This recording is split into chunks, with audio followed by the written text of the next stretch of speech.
I want that land, Baba. Claim it for me. I will ride you tonight.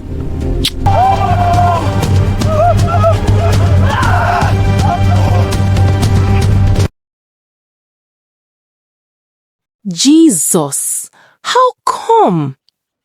It all started 2 years ago, just after I finished university. Back then, I was Zainab, the girl everybody knew, the one boys used to fight over, the one lecturers secretly admired, the one other girls envied. But immediately I graduated, life humbled me. All my female friends were suddenly engaged to politicians, doctors, oil company managers. Instagram was full of engagement rings and pre-wedding photos. But me, nothing. Not even a serious proposal. Only chooks, the agbero from the next street, kept disturbing me. And that insulted me more than poverty. I began questioning myself. What is happening? A whole me? My beauty was never in doubt. My confidence, unshakable. My charm, deadly. Yet, the moment I started thinking of marriage seriously, men disappeared like smoke. Then one evening, while scrolling through social media, I noticed something. All my friends looked different. Their curves, their shapes, their backsides, huge, perfect, structured. Wait, before we continue, smash that subscribe button and turn on the bell so you never miss amazing African folktale stories like this. Hit the like button if this story moved you. It really helps our channel grow. Comment below. Tell us where you're watching from and which part of the story touched you the most. I want to see all your thoughts. And if you're craving more African folktales, check out the Bumped app on the Play Store. Hundreds of stories waiting for you. Okay, now let's get back to the story. That was when I discovered their secret. BBL. Suddenly, everything made sense. It wasn't love, it was packaging. And I decided that if packaging was what this world respected, then I would package myself properly. The cost didn't matter. The risk didn't matter. Even selling my father's land crossed my mind. But my uncles refused. That was when I made the worst decision of my life. I took a massive loan from Blackmoney. And in no time, my body changed. But I did not know that what entered my body that day was not just fat. It was a curse disguised as beauty. When I returned to the village to fight for my father's land, something strange happened. Men followed me. Old men, young men, married men. It was as if something was magnetizing them toward me. Even women whispered. My mother noticed. Zainab, she warned me, beauty that is not from God always has an expiry date. But I didn't listen. The deadline was approaching.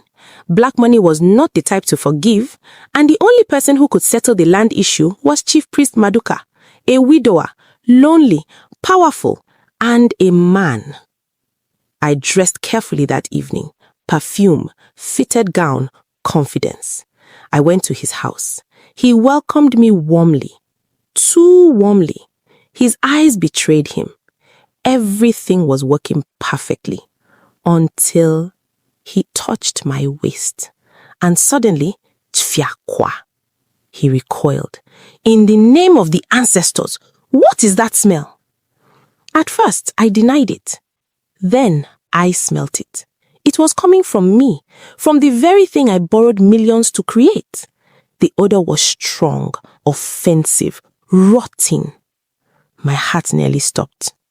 I lied. I apologized. I escaped. But as I ran home, there was a popping sound from my back and something warm trickled down my leg. That was when fear truly began. Then my phone buzzed. A message from Blackmoney. You cannot run. Pay your debt or your mother will be used as collateral. That was when I realized I was not only fighting decay in my body, I was fighting death. I rushed home and checked myself. Purple patches, swelling, decay. I googled the symptoms. Fat necrosis. The so-called doctor had destroyed my body. The smell wasn't spiritual. It was rotting tissue. I was finished. I applied herbs from my mother's garden to suppress the smell temporarily. It worked, but only for a while. My mind was spinning. Blackmoney was threatening my mother. My uncles wanted the land. The chief priest had rejected me, and my body was literally decaying. Then I realized something. Mama was supposed to be back from the market. I checked the time. Too late. I called her. No answer. I called again. This time someone picked, but it wasn't my mother. Hello? A strange voice said calmly. My stomach dropped. Who is this? I asked, trembling. The man chuckled softly. Your mother is safe for now. My knees weakened. What do you want? I whispered. You already know what we want. My heart pounded so hard I thought I would faint. We warned you. Deadline means deadline. I could hear my mother's faint voice in the background. Mama! Mama! Zainab, she cried weakly. The line cut. I stood frozen. Tears streamed down my face. Everything had collapsed at once. My beauty, my dignity, my plan, and now my mother. But just when I thought it could not get worse, my phone buzzed again. Another message, this time from an unknown number. You have offended what you do not understand. The smell is only the beginning. I stared at the message. Offended what? The chief priest? The ancestors? Or something else entirely? That was when the truth slowly began forming in my mind. The smell started the moment the chief priest touched me. Was it coincidence, or had something spiritual reacted to the artificial thing inside my body? And if that was true, what exactly had I awakened?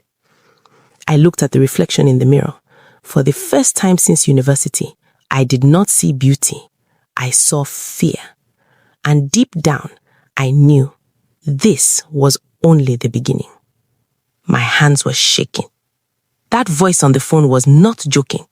I rushed outside, barefoot, not even caring that night had started falling over the village. Before I could reach the gate, I saw headlights. A black Hilux truck stopped in front of our compound. 2 men stepped down. Black shirts, no smiles. My heart dropped. Zainab, one of them asked calmly. I nodded slowly. We are not here to hurt you, yet. My knees almost gave way. Where is my mother? I whispered. In safe custody, the second man replied.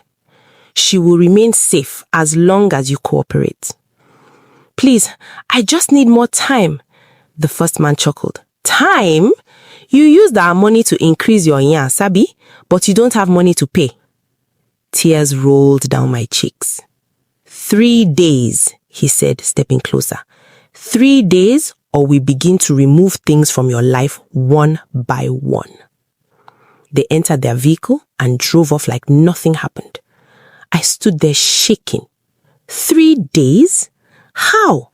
The land was my only hope, and the only man who could approve it was the same chief priest I had embarrassed with my rotting body.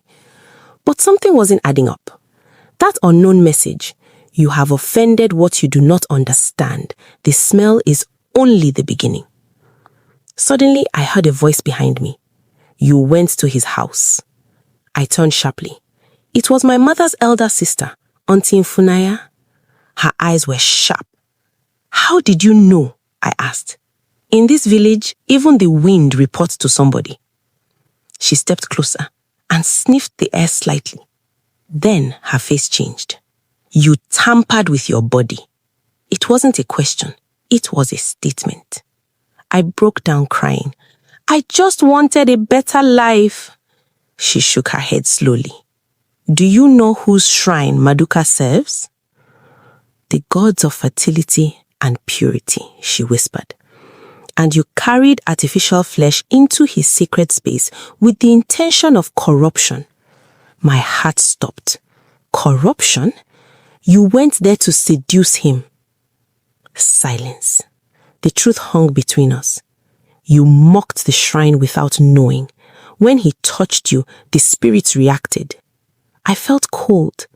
But it's just surgery. She leaned closer and whispered in shiver. There are some bodies that spirits reject. My breathing became heavy. And when they reject you, they expose you. My mind was racing. Then what do I do? She looked towards the shrine's direction. You must go back, but not as a seductress. As what? I asked. As someone seeking cleansing. Wait, you can enjoy more stories from our Bumped app on Play Store. Go over to Play Store, search for Bumped, install the app instantly for free. Hundreds of stories waiting for you to watch. Or check the description of this video. The app link is there. Open it and download Bumped app instantly today. See you on Bumped. That night, sleep refused to visit me. The herbs were barely holding back the smell. Each time I shifted on my bed, I felt slight wetness under my gown. Decay. 3 days. My mother's life, the land, the curse. At exactly midnight, I made up my mind. I wrapped a scarf around myself and quietly walked toward the chief priest's house. The village was silent. Even the dogs did not bark. When I reached his compound, the shrine fire was burning. He was there, as if he knew I would come. You have returned, he said, without turning. I knelt immediately. No seduction, no perfume, just fear. Forgive me. He turned slowly. His face was no longer soft like before. You mocked sacred ground. I was desperate, I cried. My mother has been taken. I owed dangerous men money. I was not thinking straight. He stared deeply into my eyes. The moment I touched you, the spirit screamed. My heart pounded violently. You carry foreign substance mixed with greed and pride. The shrine rejected it instantly. Tears flowed freely down my face. Can it be reversed? He sighed heavily. It is no longer ordinary medical matter. Cold fear wrapped around me. What do you mean? He stepped closer. What was injected into you was not pure. My breath caught. The doctor who worked on you, where is he from? I don't know. It was a private clinic. He shook his head. There are rituals that use human fat. There are markets for body parts. There are substances mixed with things not meant for the living. My stomach twisted. You are not only rotting medically, he continued quietly. You are spiritually contaminated. My whole body trembled. What will happen to me? He looked at the shrine fire. The smell will increase. Then the flesh will begin to sink inward. I gasped. And if cleansing is not done by the 3rd market day, he paused, you will not survive it. The world spun around me. 3 days, I whispered. Exactly the same deadline Blackmoney gave me. Coincidence or something deeper? What must I do? I cried desperately. He looked at me long and hard. There is a price for cleansing. Of course there is, I thought. What price? He lowered his voice. You must publicly confess your intentions before the elders. My eyes widened. What? You came to seduce a custodian of the shrine for land and money. The spirits demand humility. Humiliation. Public disgrace. If the village hears this, I will never marry, never recover, never stand tall again. But if I refuse, I die. And my mother? Is there no other way? I whispered. He shook his head. There is always another way, but it requires sacrifice. What sacrifice? I would do anything. He looked at me long and hard. You must surrender the very thing that caused this. My body? He nodded. The enlargement must be removed. My heart froze. But that needs surgery, money. He shook his head. Not that type of remover. The air became cold. What do you mean? He lowered his voice. You must allow the shrine to purge it. My breathing stopped. What does that involve? He lowered his voice. Spiritual extraction. I swallowed hard. And if I refuse? He looked toward the shrine. By the 3rd market day, your flesh will decay fully. The smell will spread beyond herbs, and the spirits will collect what they are demanding. I saw it clearly now. 3 days, same as Blackmoney. 2 forces, 1 deadline. I was trapped between physical criminals and spiritual judgment. The next morning, I decided to investigate the clinic. If what the chief priest said was true, then maybe this wasn't ordinary surgery.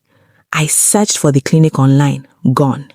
The website was deleted, phone numbers unreachable. My heart began pounding heavily. I called one of my friends who also did hers there. Zainab, that clinic, they relocated. Relocated to where? Silence. They said something happened. One girl from Abuja died after the procedure. My blood ran cold. Died how? They said infection, but the rumor was that something was wrong with the materials they used. I ended the call. Then another call came in. Unknown number. I answered carefully. Zainab. It was a familiar voice. It was Chooks, the Agbero. What do you want? I snapped weakly. I heard say you borrow money from Blackmoney. My stomach dropped. How do you know that? He laughed. You think those people are ordinary lenders. They sponsor things. What things? Clinics, nightclubs, betting houses. My head was spinning. Which clinic? He went quiet. The one you used. My hands started shaking uncontrollably. What are you saying? Blackmoney invests in underground cosmetic clinics. If people default, they harvest something else. My breath stopped. Harvest what? He lowered his voice. Organs, fat, blood. The phone nearly slipped from my hand.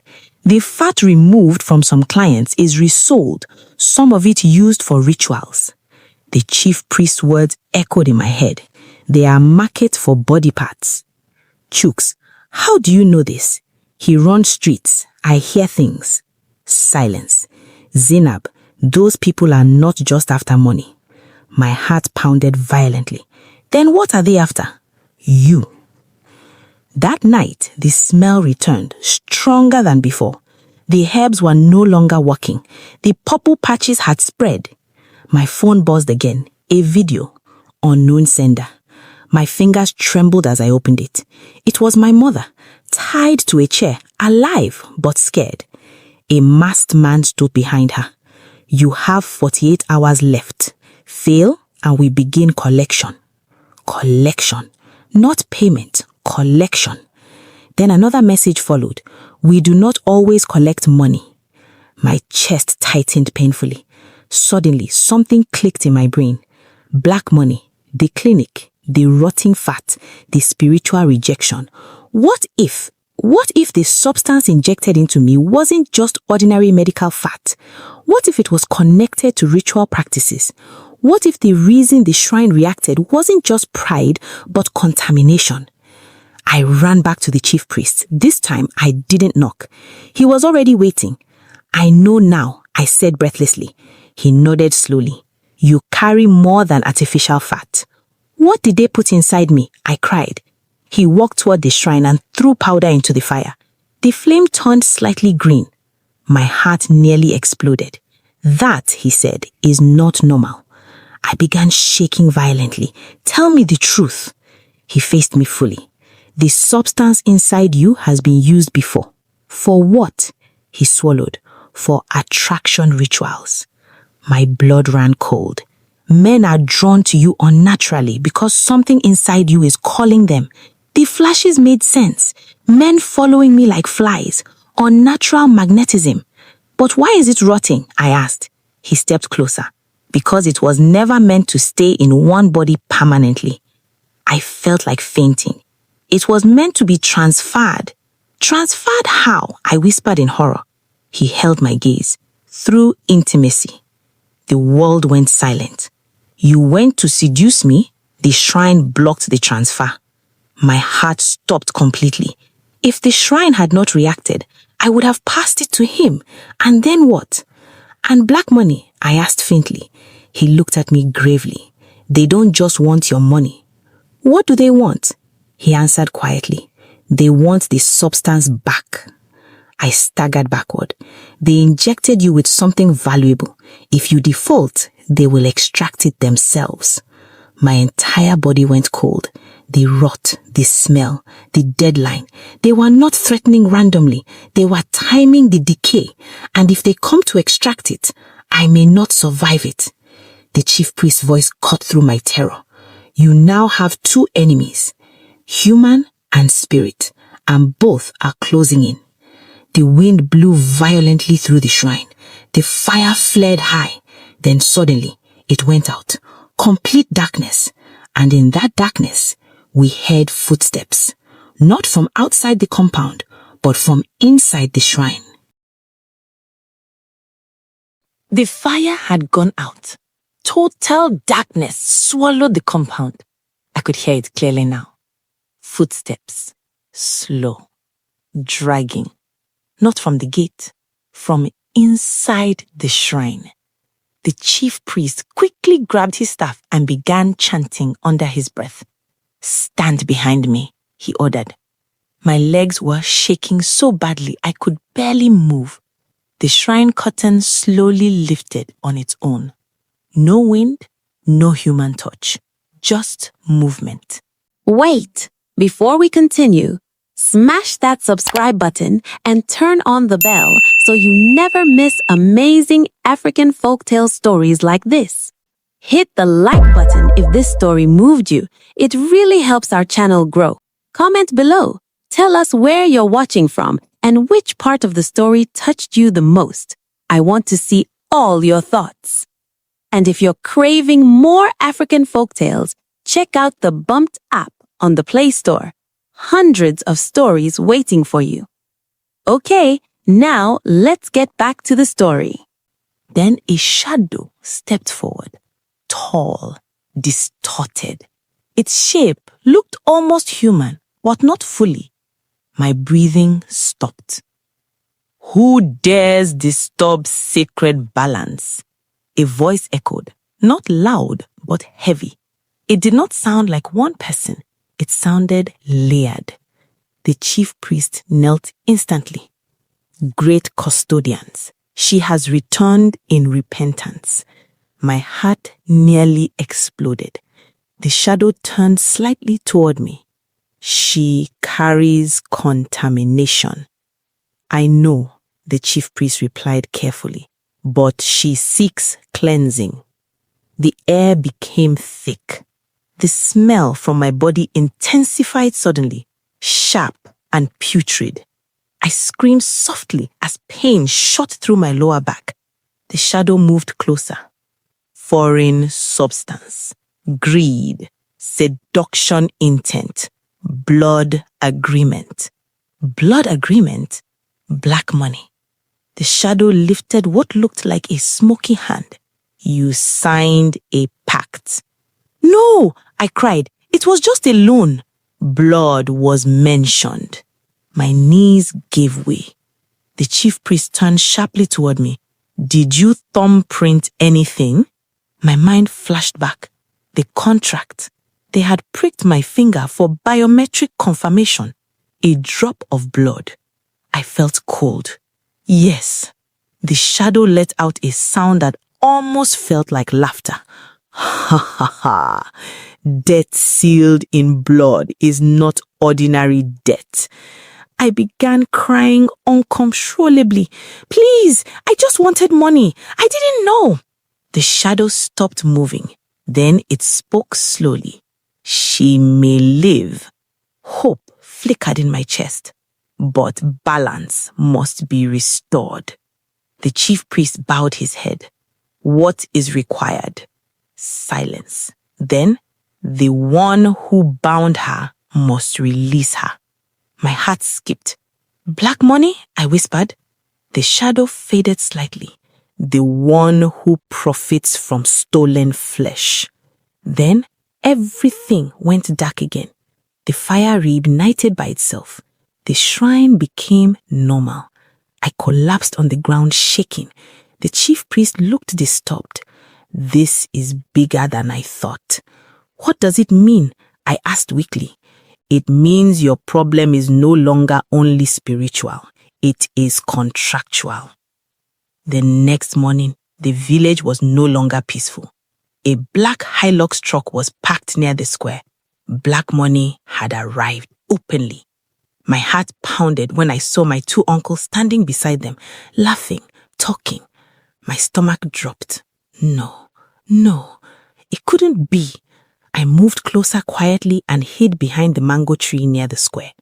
One of the Blackmoney men spoke calmly. As agreed, once she defaults fully, the land becomes ours. You will receive your percentage. My ears rang. Percentage? My Uncle Emeka nodded. She has always been stubborn. This will teach her. I felt like someone stabbed my chest. They weren't fighting me for the land. They were working with the lenders. They knew. They knew about the loan. They probably tipped them about my return to the village. My head began spinning. So this was the plan. Encourage me to fight for the land, let me take a loan, default, then Blackmoney takes the land legally under collateral seizure, and my uncles get a cut. Tears blurred my vision. Family, blood, betrayal. Suddenly, one of the Blackmoney men said something that froze my soul. And about extraction.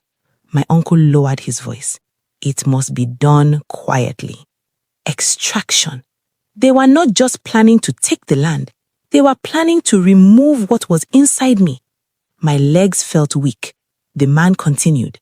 The decay process has begun. Once it reaches peak stage, we retrieve, dead or alive. Dead or alive. I nearly fainted. Suddenly, someone grabbed my arm from behind. I almost screamed. It was Chooks. You won't die? He whispered urgently. He dragged me away from the square. Those people know they joke. I was shaking uncontrollably. They are working with my uncles, I said weakly. I know, he replied. You know? I shouted. He looked away. You know they answer my calls. Even in the middle of terror, guilt stabbed me. Zainab, he said seriously now, you have less than 24 hours. My breathing quickened. They are not waiting for market day again. What do you mean? They brought a medical van. My blood froze. They want to remove it tonight. The world tilted. But the shrine said the one who bound me must release me. Chooks frowned. What shrine? Forget it. My mind was racing. 2 paths. Let the shrine purge it spiritually, but that involves public humiliation. Let Blackmoney extract it physically and possibly die. Time was running out. Chooks gripped my shoulders. Listen to me carefully. I looked into his eyes. For the first time in your life, stop thinking about pride. His words hit deep. Pride. That was where all this started. He continued. I know where they kept your mother. My heart stopped. You do? He nodded. But if we go there, there is no turning back. I swallowed hard. Behind us, the Blackmoney medical van engine started. In the distance, the chief priest's shrine bell began ringing violently. 2 forces, 1 night, 1 decision. And for the first time since university, I realized beauty was never my greatest problem. It was ego. I know where they kept your mother, Chooks whispered again. Where? I asked, my voice barely stable. The abandoned rice mill near the old express road. My heart began racing uncontrollably. That place? I gasped. That place has no security. He shook his head. They don't need security. Fear is their security. Behind us, the Blackmoney medical van engine roared louder. We had little time. Listen, Chooks said firmly. If we go there and they see you, they will grab you immediately. You are more valuable than the land.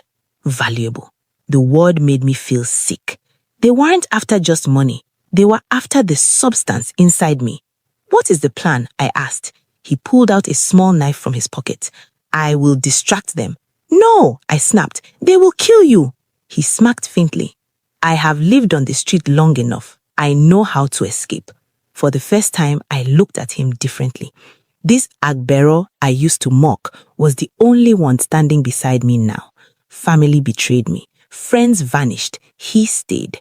We moved quickly through the back paths of the village to avoid being seen. My body hurt with every step. The decay was getting worse. Halfway through the path, my phone buzzed again. Message from Blackmoney. We are coming for collection. I switched it off. When we reached the rice mill, my heart almost jumped out of my chest. 2 guards stood outside. The Blackmoney van was parked at the side.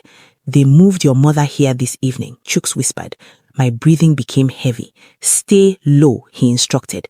Suddenly, loud shouting erupted from the village square. The shrine bell began ringing wildly. Chooks frowned. What are they starting? At the same time, one of the guards stepped away to answer a phone call. Chooks moved, fast. He threw a stone at the opposite side of the building. The guard turned. That was our chance. We slipped inside quietly. The place smelt like rust and old grain. Then I heard it. Mama?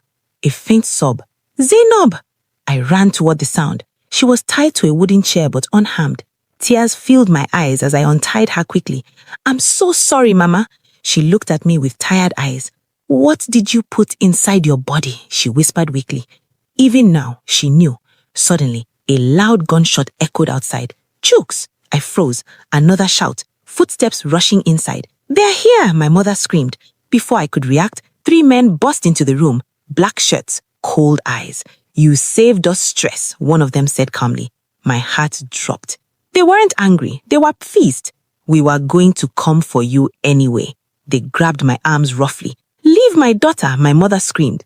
One of them slapped her hard. Something snapped inside me. Don't touch her, I screamed. They smirked. You signed a blood agreement. Now we collect. Outside, I could hear more shouting. But it wasn't just human shouting. It sounded like chanting. The shrine ritual had begun.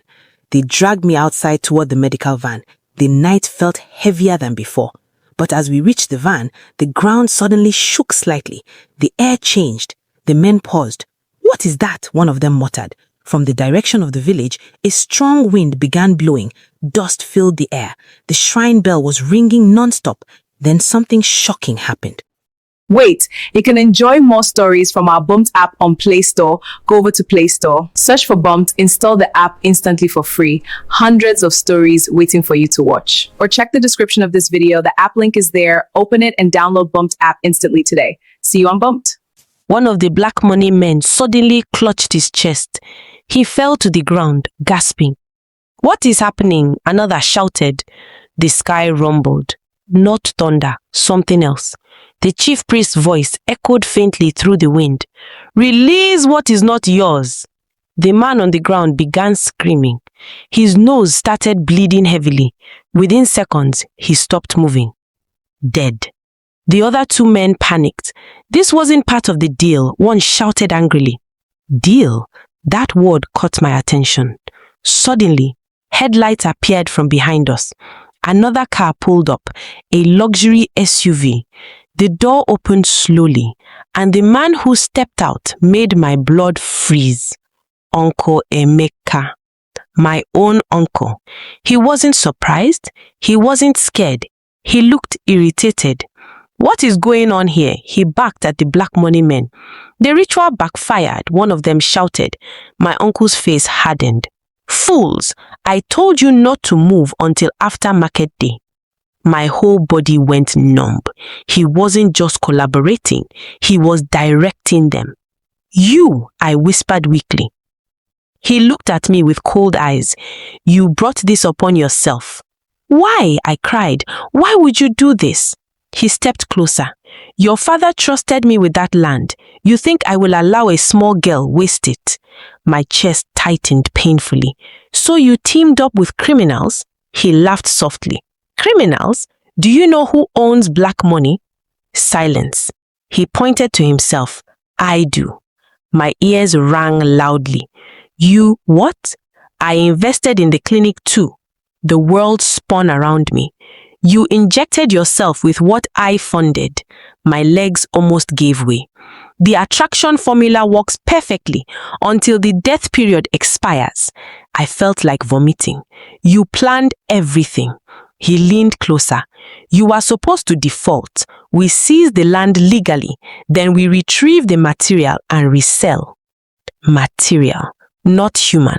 Material. Suddenly, a loud explosion of wind knocked everyone off balance. The chief priest appeared at the entrance of the compound, his staff glowing faintly under the moonlight. You have crossed the line, Emeka. My uncle smacked. This is business. The chief priest's voice became deeper. You mixed sacred substance with greed. The remaining black money men began backing away slowly. The wind intensified. My body started burning from inside. Pain shot through my back. I screamed. It's happening, someone shouted. The chief priest looked at me urgently. Choose now. Choose what? I cried in agony. Human extraction or spiritual purge? My uncle shouted angrily, grab her! Two forces pulled toward me, my uncle's men reaching forward, the chief priest chanting loudly, the pain inside me rising like fire. And in that moment, I realized this was not just about beauty, not just about land, not just about death. This was about my soul, and I had seconds to decide. Choose now, the chief priest's voice thundered. My uncle's men were closing in. The pain in my body was unbearable. It felt like fire was spreading under my skin. Grab her, Uncle Emeka shouted. I looked at my mother, tired, crying, broken. Then I looked at my uncle, the man my father trusted, the man who funded the clinic, the man who turned me into a walking investment. Then I looked at the chief priest. His eyes were steady, not desperate, not greedy, just firm. Spiritual purge, I screamed. My uncle roared in anger. Foolish girl. The chief priest slammed his staff on the ground. The earth vibrated. A strong wind knocked the black money men backward. I collapsed to my knees. The pain intensified. It felt like something was trying to crawl out of my body. The chief priest began chanting loudly. The air grew heavy. My uncle tried to run toward me again, but suddenly, Chooks appeared from nowhere and tackled one of the men. Chaos erupted. Dust filled the air. My back burned hotter and hotter. Then, a loud tearing sound. I screamed at the top of my lungs. Something dark and thick spilled onto the ground behind me. The smell was horrific. But this time, it wasn't spreading. It was separating.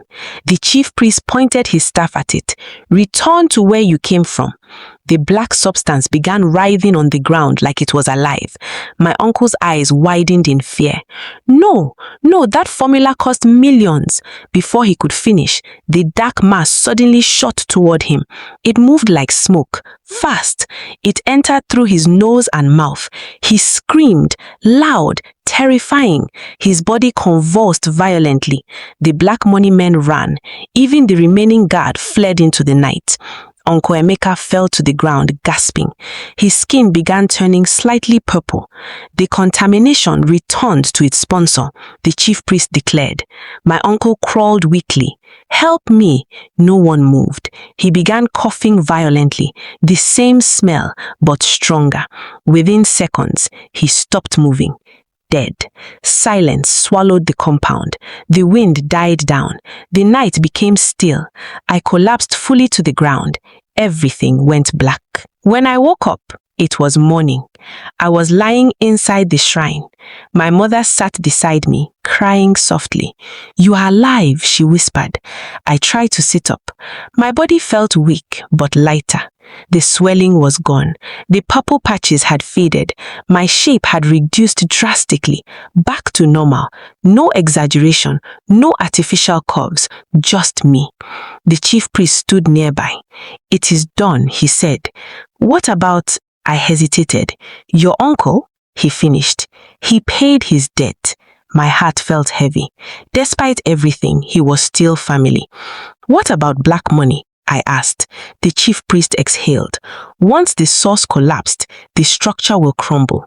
Without the formula, their leverage was gone. But cleansing is not complete, he added.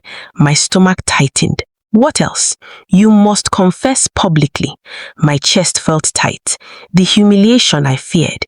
The entire village would know I tried to seduce the chief priest. The entire village would know I altered my body for attention. But this time, I didn't argue. That evening, under the mango tree in the village square, I stood before everyone, my mother by my side.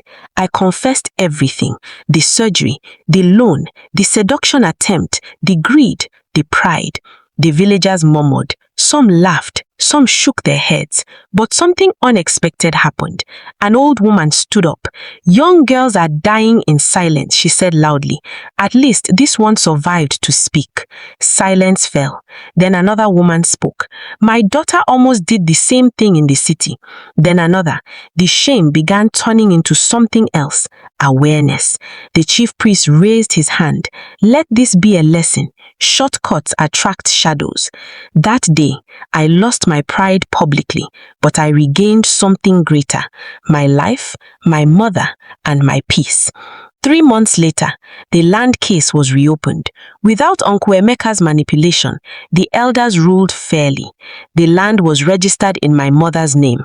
We did not sell it. Instead, we leased a portion legally to a farming cooperative. Income came slowly, but clean. Black money disappeared from the region. Rumors said investigations began in the city about illegal clinics. As for me, my beauty, it changed. Not physically, internally. Men no longer followed me unnaturally. The strange magnetism was gone. And for the first time, I felt normal. One evening, while helping my mother in the compound, someone cleared his throat behind me. It was Chooks. Clean shirt, no alcohol smell, hair properly cut. "I did try change," he said shyly. I couldn't help but smile. "You are always better than I thought." He scratched his head awkwardly. "You still fine, even without all those additions." I laughed softly. This time, not out of pride, but gratitude. I learned the hard way that beauty gotten by desperation carries hidden invoices. Loans signed in blood collect more than money, and shortcuts often lead through darkness before daylight. As for the smell that almost ruined my life, it saved it, because sometimes what embarrasses you publicly is what rescues you spiritually. And that is how I, Zainab, almost lost everything chasing attention, but found myself in the ashes of my own pride. So tell me, what lessons have you actually learned? I would really love to see your comments in the comment section down below. And remember to support this channel. Please subscribe, like, and comment. Just say something. Tell me, where are you watching from and which part of the story touched you the most? I would love to see all in the comment section below.